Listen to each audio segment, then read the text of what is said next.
Well, I appreciate that introduction. That's very, very kind. And it's great to be out here with you all this evening. I will tell you that I have a meeting of critical state importance at 7 o'clock. It lasts for approximately 2 hours. I'm going back to Topeka to watch the basketball game, okay?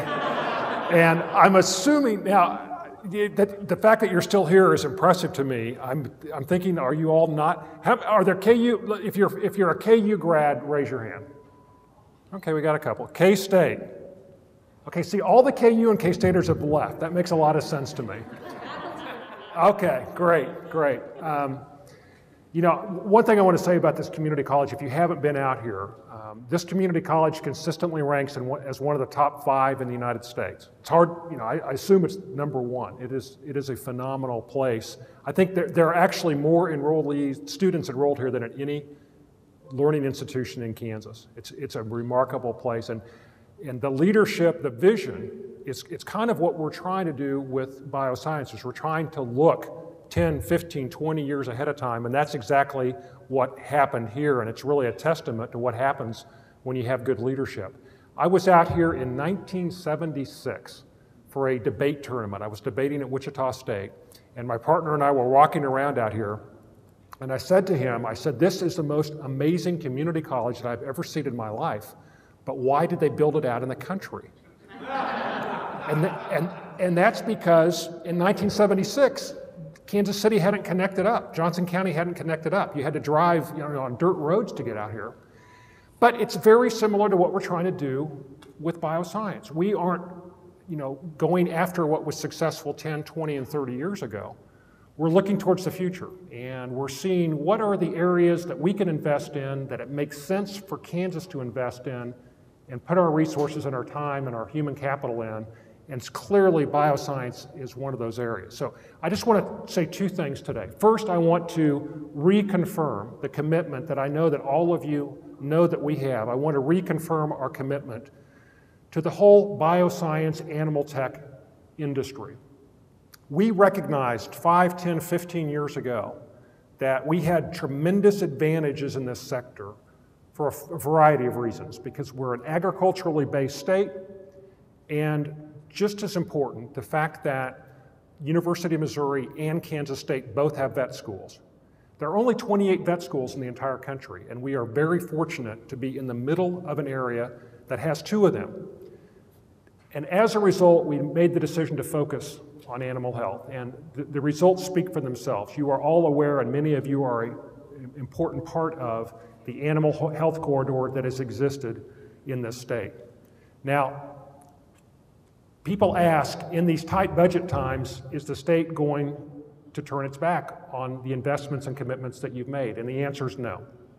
We are in historically bad times for our state budget. That it is a remarkably challenging time for all of us to work our way through this.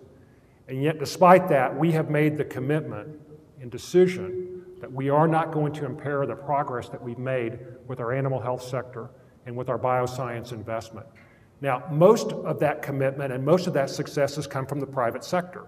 It's the fact that so many quality companies have made the decision to locate here along the corridor. But there are areas that are vulnerable to government involvement, and in those areas, our commitment will stand strong. We will continue to fund the Bioscience Authority to the level that it needs to be funded in order to keep its programs going. We will continue our commitment to NBAF.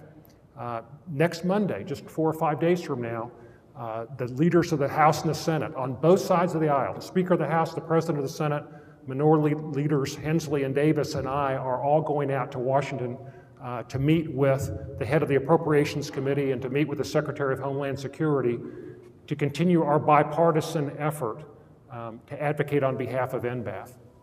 And critically important as a part of this as well is our commitment to our post-secondary education, our commitment to our community colleges, our commitment to our Regents institutions, ultimately our commitment to the vet school at K-State.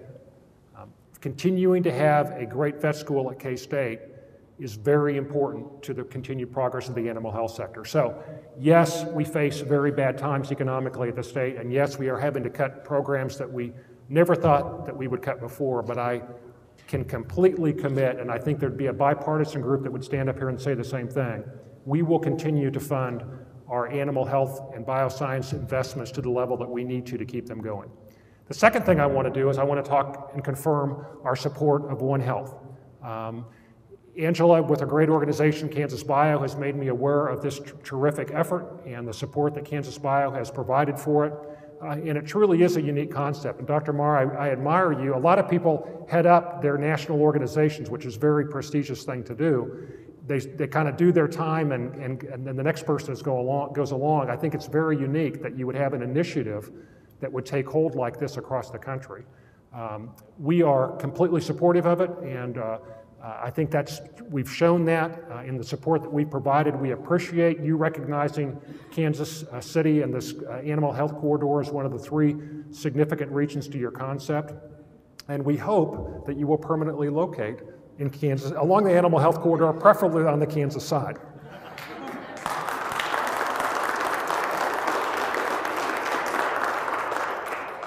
So, I got to head off to my important meeting. But again, thank you all for what you're doing. This is truly a bright spot in Kansas during what has otherwise been a very challenging time. And I'm so excited for the next 2 or 3 years to think about what is going to happen when we come out of this recession.